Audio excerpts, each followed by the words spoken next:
Hello, everyone, and welcome to my podcast, Lessons in Building Cyber Resilience. I'm Greg Rabine, and I help cybersecurity solution providers scale using AI powered systems so they can grow revenue predictably. And today, I'm pleased to announce my guest, Arjumand Azeemi, founder of L9 Securities. So, our topics today will start off with having Arjumand introduce himself and tell us about his journey, experience, and background. And then we'll explore trends Arjumand is seeing in the industry, such as common cybersecurity challenges for SMBs, 50 to 200 employees, affordability, can SMBs afford cyber defense? And then we'll talk about the opportunities and challenges. And what comes to mind right away with opportunities is AI, and certainly when we talk about challenges, AI. So how do organizations align their AI ambitions with the reality of governance, compliance, and risk management? And then we'll wrap it up with Arjumand's thoughts on where things are headed, his vision for the future of S&MB cybersecurity. So, 2 to 3 years in the future, what what will be the options for S&MBs around cyber? So, Arjumand, welcome to my podcast. Great to see you today. And why don't we kick it off with you introducing yourself and telling us a little bit about your background and your journey? All right. Well, thanks for having me, Greg. Really appreciate it. So, a little bit about me. Been in technology for over 20 years. Have worked as a program manager, product manager. So, my lane is where governance, risk, compliance, and day to day security ops meet delivery.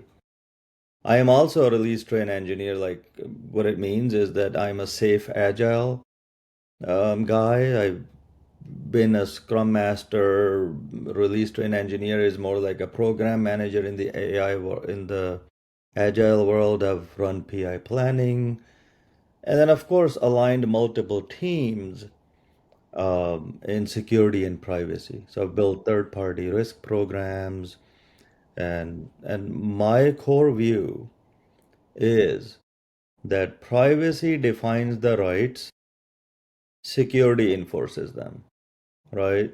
So when you run them together as data protection, resilience jumps.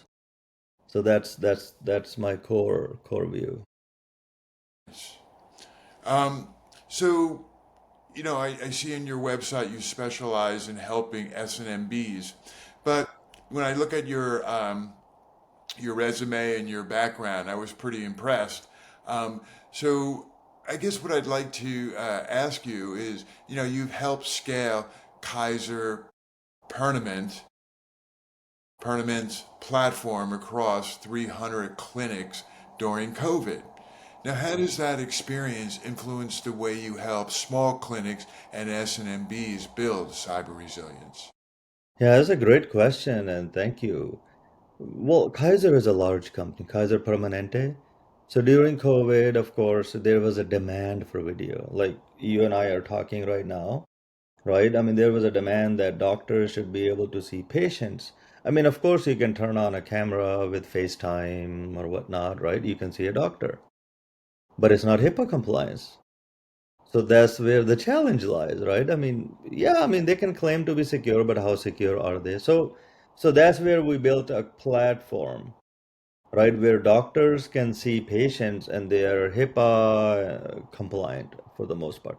And that's where it kind of triggered me that, okay, it's a large corporation, but of course, either you're a SMB or a large corporation, if you're in medical field, right, you need to be HIPAA compliance.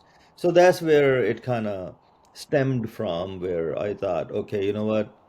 Big companies have big budgets, and they can afford CISOs and IT departments and teams. Small clinics, they don't have big budgets, and they need to be HIPAA compliant. They need help. So that's where my journey started. That I thought, okay, I'm gonna jump in, start my own thing, and focus on small businesses, boutique clinics, etc. So, I mean, that's really great. So, how do these small clinics? I mean, when you say small, I mean it could be, a 10 person doctor's office, and it could be a 50 person clinic, Yeah, yeah, or even a 200 person clinic. So, how do these organizations, these clinics, know they have a problem?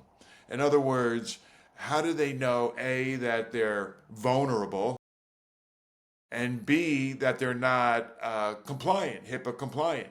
So saying that, I mean, these people are lay people. They're not in IT. yeah, yeah. Absolutely. That great question again, right?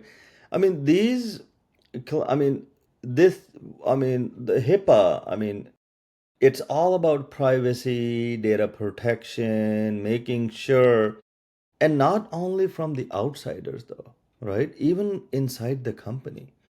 I mean, I used to work for Kaiser Permanente. I don't have the need. I was a IT guy, right? I mean, in running in a video platform. I didn't need to know the patient's information. So even internally, right? Not everybody needs to know everything. So setting the right controls, setting the right permissions internally, even that is part of HIPAA as well, right? So small things too. And as you know, if I may jump into AI and all that, right?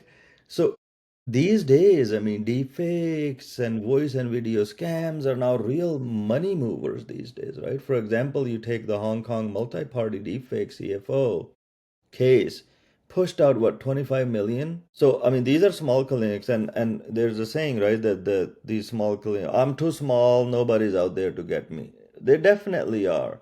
And there has been cases that I've studied, like in Europe, there was a psychiatric clinic, right? And they were not that big, uh, but they were hacked. And the reason was because simple passwords, no multi-factor authentication, some misconfig. I'm talking about very small things that can be fixed very quickly. So that's the first step that I go after, rather than having them spend millions or thousands of dollars on fancy tools and all that stuff. Nice. So, so how does an SNMB, a small, clinic, again, back, to the, 10 person doctor Hmm. practice, maybe up to, 200 person clinic, or maybe even 100. So what are their options? So I think that, you said that a lot of well, a lot of businesses this size choose not to have anything, which, I mean, they can't be in business, right? Because you're not HIPAA compliant. But so what are their options? I mean, somebody, a managed security service provider, somebody like yourself, and then, yeah, I'm curious, how does an executive at one of these medical entities go forward? What would his roadmap in bringing a cybersecurity program? Well, I mean, I call it like a PI zero because coming from the agile world and all that stuff, I kind of bake that in. So, so there's a few things, right? Identity hardening, for instance, right? Turn on the passkeys, web authentication for email, VPN admin tools, like kill the shared admin, stand up a test, a monitored sort of like a break glass account, right? Simple stuff. And in backups that actually restore. A lot of the data, people just keep throwing it in the cloud thinking, "Oh yeah, I have a backup." But when you really need it, are you really going to be able to restore it and use it, as a backup? So add sort of like immutable offline backups. Run a real restore drill sometimes. I mean, you don't have to do it like every quarter, but you should do it at least once a year, right? So to see. And then network segmentation, right? Prod versus crop, IT versus OT. So these are small, simple things where so these are applicable to even the small companies. Centralized logging plus detection, like aggregate authentication file, logs, right? I mean, a lot of data is flowing in and out of these systems. And then block non-essential trackers like pre-consent, privacy controls, and keep claims versus evidence. And then 60 minute on, one tabletop, right, is 60 minutes on ransomware or wire fraud, capture gaps, backlog. So here's my RTE tip as well.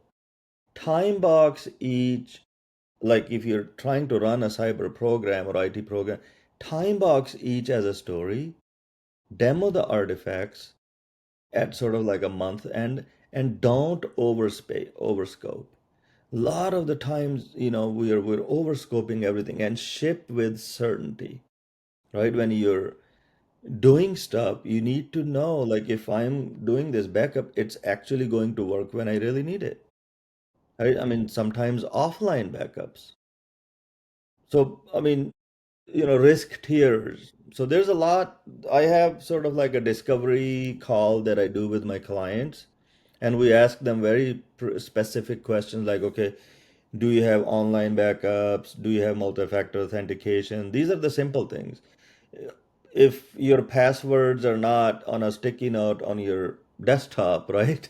So simple stuff matters, and it really prevents a whole lot. Well, I mean, these type of businesses, medical, you know, do they do are the bad guys are they after the information, or are they also going to hold them for ransomware? That's a good question. Information is, I mean, it sells, right? I mean, if I have your medical records, your social security numbers, it sells on the dark web. And I guess what Dollar. I'm trying to suggest is that more valuable, all the data, their customers' data, may it be all the HIPAA compliant data, is that more valuable than what they think they can get in a ransomware? I think data. Okay. I mean, ransomware also is valuable, Right. right? I mean, I'm not going to say that it's not, but I'll give you an example, right? There was a case study that we did that in I forgot the name of the country, but there was a clinic. Somebody hacked into the system because of the weak passwords, right? Social engineering, right? I mean, you can call an IT of a company and say, well, I'm such and such, please change my password. It actually happened in the Clorox case, right? That when somebody called in, they got their password changed and they got into the system and they had to pay $380 million. Accenture or some companies, right? Because so, and then again, this clinic, the hackers were in there for 2 years collecting data. They didn't even know. And the only way that they knew when the data started to leak, now they're collecting data, right, for 2 years. And this is psychiatric clinic, right? People have sessions with their psychiatrist and everything. And now they started to threaten people. So it was a this is a real case that I'm talking about.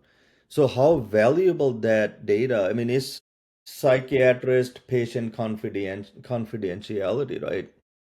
And if this data gets out to public, I mean, there's, there are consequences. And of course, there's, nobody wants their personal, meetings with their therapist public, right? I mean, no, I don't care if you're an executive or just a normal person. So it actually happened, and there was a huge repercussion. They had to pay billions of dollars. So this is where data comes in. Like they have a lot of data they have collected over a couple of years, And they didn't even know that they've been hacked and breached actually all along. Yeah. Well, I mean, you brought up something that's really interesting, right? The human factor. And I mean, I love the name of your company, Layer Nine. But you know, you've said that most breaches aren't technical; they're human, right? And so, what are the biggest people-driven risks you see that SNMBs are overlooking today? The simple one, the passwords are so simple. Social engineering, I will say. That's the official term, right? Social engineering. And I have written an article about it too, that SNMB, whether you're a big company or a small company, your help desk is your ground zero. Right? Somebody can call into help desk and say, "I am such and such," and there's no verification in place. Like I can call into a small clinic and say, "Well, I couldn't make it to work today. I need to log in, see a patient. I'm Doctor Such and Such. Please, change my password." And there's no methodology to verify that you say who you are. And then, of course, weak passwords, as I said. And then sometimes the passwords are just written on your sticky notes and they're just hanging out. And common passwords are like, oh, yeah, you know what? This is a shared account, shared password. Everybody knows it. Give you an example. A lot of the companies, what I have seen, and this is not medical, this is just SMB like in real estate business as well, that if you go their Wi-Fi password, sometimes it's just simply their phone number. You know what I mean? Yeah. So those are the risks that you're already at high risk.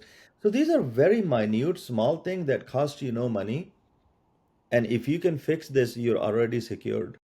So how do you fix this? Like, so you're my Yeah, vendor. So this is yeah. a problem. How do I get you to address this situation with my health clinic? I will say, hey, you know what? Do you have a multi-factor authentication enabled? If yes, great. Passkeys is another way of doing it. And then again, your passwords, implement a policy. I mean, you can do once a year or however you want. Change passwords. What I also have seen people, I mean, we are all probably guilty of it too. We never change passwords, So yeah, I've right? had various companies I worked for, you know, enterprise companies. You know, it's forced. You know, you're supposed to, but once a year is not enough. I mean, Once a year is not enough. and maybe four times a year. Now you're starting to get closer to what you should be doing. Exactly. That's what generally we do. We will ask like, I'll give you sample questions, right? That we ask like, what types of data protection do you collect, right? In a clinic. Like, do you collect full names, addresses, date of birth, phone number, insurance details, lab results, all of that stuff, right? And then I'll ask, where is that data stored? For example, is it in a EHR system? Is it in email box? You'll be surprised, sometimes it's in emails, But don't right? they? No, I understand. But don't aren't clinics aren't they purchasing, like ERP type of Yes. software to run their practice, and the cybersecurity is incorporated into those ERP. So it isn't in those ERP packages. So it isn't something they need to be concerned with. I mean, Right. I Yeah. think. I mean, that's kind of where I was going. Yeah. I mean, yeah, no, I see what you're saying, but then again, you have a ERP system, electronic health record, EHR, right? Health records, Epic. You are purchasing that from Epic, and it's all online, right? So it's pretty secured. But what if you download it, right? For ease, like, okay, well, every single time I have to log in here, and this is a regular, person that comes in, and you download their phone numbers. I'm not talking about the details of lab results and clinical notes and diagnosis and all treatments, but it's PHI, right? Personal health information. So if you are downloading it on your personal laptop, let's say you need to go home and you need to do some work, and you don't have a laptop, right? So there's a lot of scenarios that we run into where it can be downloaded. And then, of course, the next question is always like, where is data stored? If it's an EHR, great. But if you're a very small clinic, you may have even handwritten notes, which is probably more secure because it's all not online, right? So we're more concerned about the cyber state. Like, is it in Google Drive? Okay, Google Drive is safe, but then who has access to your Google Drive? Is it like a common shared clinical account? And how secure is your password? Again, you have multi-factor authentication or not? Have you ever done a formal risk assessment? A lot of the folks will think that, okay, well, I'm using Epic, I'm using this, we're already HIPAA compliant, right? But it's also physical security of things, not just the cyber security. So it's more like a mix of things, right? Then again, I always ask that if yes, let's say you have a formal, do you have a copy of the report or any follow-up plan for that assessment, right? Do you review or update your risk assessment regularly? I mean, of course, a lot of companies don't, clinics, because they don't have even an IT department, let alone a cybersecurity department, right? So that's where we come in and we're like, okay, well, fractional CISOs. So we will be your cybersecurity. And again, I'm targeting small businesses because they are probably the most vulnerable and they don't have large budgets though, right? And that's where I'm pretty passionate about that they need the most help. And of course, devices and media, right? Do staff use desktop computers, laptops, phones, tablet to access patient data, right? Is it like I have an iPhone and I can log into, some of the instance of your uh, system where you have patient data, but this is my personal device, right? So those are the kind of things that I go after generally, like device and media, data in motion and cloud usage. So I have like a discovery set of questions based on which then I'll recommend you like, okay, this is what you should be doing because it's very personalized. Now, does you mentioned OT, IoT? Does it, I mean, obviously, they all have now, they have an IP address and they have some type of intelligence within them. So, are they connected to the network? Is that something that, in other words, can my laptop connect to the medical equipment? And is that an additional risk?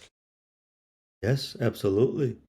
I mean, back in the Kaiser days when we were doing it, so we were building, let's say we were putting cameras in the ICUs, right? Because of the corona situation back 4 years ago, 5 years ago. So the doctors can log in remotely and look at the patients. But what if you're using your personal laptop to access that system, right? I mean, we don't even know if you have a antivirus on your laptop. Right. So then we had to assess laptops, and you will be surprised. I mean, we live in a very technological era, but people are still using iPhone, let's say 10 or whatnot, right? I mean, so we had to address those situations to look at how we're going to control it. Are we going to give them the devices? Or are we going to do like BYOD kind of thing? Then we have to bake in an extra layer of security in that. Like, okay, yeah, we'll allow for their system to run it, but then we'll have to register their devices, sort of like, your device registry program. So maybe we can suggest them that, okay, this is the software you can download. So, how do your customers find you? I guess I'm hearing all kinds of very robust solutions, and Yeah. your knowledge is incredible. But how do these clinics, head of a clinic or SNMB, but just to, a doctor who's trying to save lives, What does he do if he's one day, tomorrow, he he's in the office, he has an aha moment. I need to address my cybersecurity posture. How does he find? What does he do? Does he do an RFI, RFP? I'm kidding. He's not going to do that. But how does he? He's in. Long Island is where you're from. Is a very affluent place. Lots of wealthy people. Lots of hospitals. Lots of clinics. Catholic health. But how does this doctor who owns a clinic find you? That's a great question, and right, I'm in the process. I'm starting out, although I have years and years of experience. So L9s, I have, security advisors is a registered company, so they can email me simply human@l9security.com. They can find me on LinkedIn. I am also on Google, and also my website is just about to be finished, so we'll launch the website, so you can just search it up on Google and you'll be able to find us. That's cool. So, so looking ahead, what do you think that you know that cybersecurity insurance will be mandatory, like health insurance? That's an interesting question. Well, I mean, I can't say for sure, of course, right? But I think it probably should be. Because these days, I mean, look at AI, right? I mean, and I am on the intersection of AI and cybersecurity, right? I'm also a candidate for my master's program from NYU, doing a cybersecurity risk and strategy program there. So that sits on the intersection, and that's the conversation. Like these AI, like ChatGPT, you have Claude, and you have news. It's out there that they are able to write you ransomware that you can just go out and use. I mean, this is just the other day I was reading it. So I think, of course, AI is not all doom and gloom, right? It's a very positive thing. It's doing great things for us. But at the same time, of course, the bad guys are out there too. They have access to the same thing that we have, maybe even more. So I think cybersecurity insurance is important, but I'm not sure how the doctors community is gonna like it because everything is dollars. People are trying to run their businesses, right? But I think it should be a requirement though, that how secure you are. And we talked about that earlier. A lot of them don't even have it, or they're under the false impression that they are covered, or they're not big enough, or that their CRM is covering them, or they're using an Apple laptop and that's secure. There's a lot of misconceptions, and just not a lot of people understand what the extent of the risk. I guess and then what's also, the attack surface continues to expand. I mean, Right. with AI, with machine learning. So, what, you know, what new capabilities do, I'm going to say S&MBs need to build to stay resilient? But I'm not just saying S&MBs, small, enterprises. Obviously, the large enterprises have staffs of people and they're in front of this, resilient against evolving threats. I mean, may it be the supply chain attacks or cloud vulnerabilities.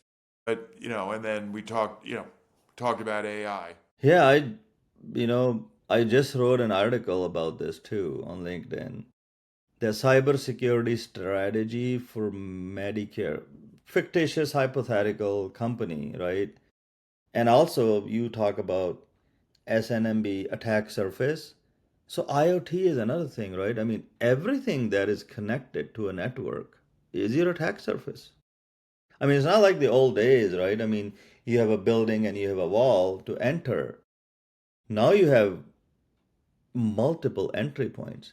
So my point has been that let's say you're using a ventilator. I'll just give, so that machine itself, security also needs to be baked into that machine. So this is a pivot into vendor management, vendor selection, right? I mean, all these vendors, I mean, hospitals aren't making them, are not making it for themselves, right? Somebody else is. So now when they pick a vendor, like part of my job back in my Kaiser days was go out there, like all these expos and stuff that happens across the country, and I'll be going out there and I'll be looking at vendors and bring back all my notes like, okay, I learned this, and then I'll be evaluating them. And then we'll have conversations with them like, okay, great device, great technology, but okay, let's talk about security. Let's talk about HIPAA. We're healthcare. We're regulated heavily, right? And then that's where the conversations will start. So I think that's something that big and small companies, everybody should do. They should start talking about it when they're selecting vendors. Like, what is their security posture, right? I mean, because their security posture is going to affect my security posture. So that's how we did it as well. Part of the playbook is like, okay, if I'm selecting a vendor, even for infrastructure, right? Azure is pretty secure. I mean, if you're going into Azure, okay, great. We know it's Microsoft. We know that, okay, they got it, but you still have to bring up those points and those conversations just because it's a big company. So you can't just skip over those conversations. That's what I'm saying. Understand. Well, as we wrap up here, I guess um, 2 and 3 years in the future, based on all these topics that we discussed, I mean, do you think that the cybersecurity community of vendors and industry leaders, do you think that a solution like cybersecurity as a service would ever evolve from this? So what I'm suggesting is that, can there be an easy button to get an SMB secure via something that might even be as easy as, security as a service? No, that's a great thing. And I think there's a need. There's a couple of things out there as well, right? Some companies have, like, they have a dashboard, they come in, they install things on your servers and stuff, and they might even give you your security posture. Right. But I think with the presence of AI and all that evolving threats, I think there's a need that this also be looked at. As you said, security as a service. I mean, hey, there's a ransomware as a service out there. So So, yeah, I know. But I guess, it would be great if there was a tool out there, a SaaS exactly. tool where you can say, "Oh, I have this great tool. I'm going to point it at this company, and it'll do a complete audit and spit out, or the output would be, a complete assessment and what they need to do to, to shore up their cyber posture." I mean, that's blue sky, right? I guess. Yeah, yeah, if you can dream, it can happen, right? Definitely. So yeah, that's a great thought there. That would be really great. Well, I really do appreciate your insights and spending some time with us today. I thought that the conversation was very robust and very dynamic, and I do appreciate your thoughts on the state of our industry. No, appreciate it. And Really appreciate yeah, our so I'll publish conversation. it. I'll get back to you on, let you know where I'm going to publish it on my YouTube channel. Okay, awesome. Thank you. All right, well, great talking to you, Greg. Thank you so Have a much. nice rest of the day.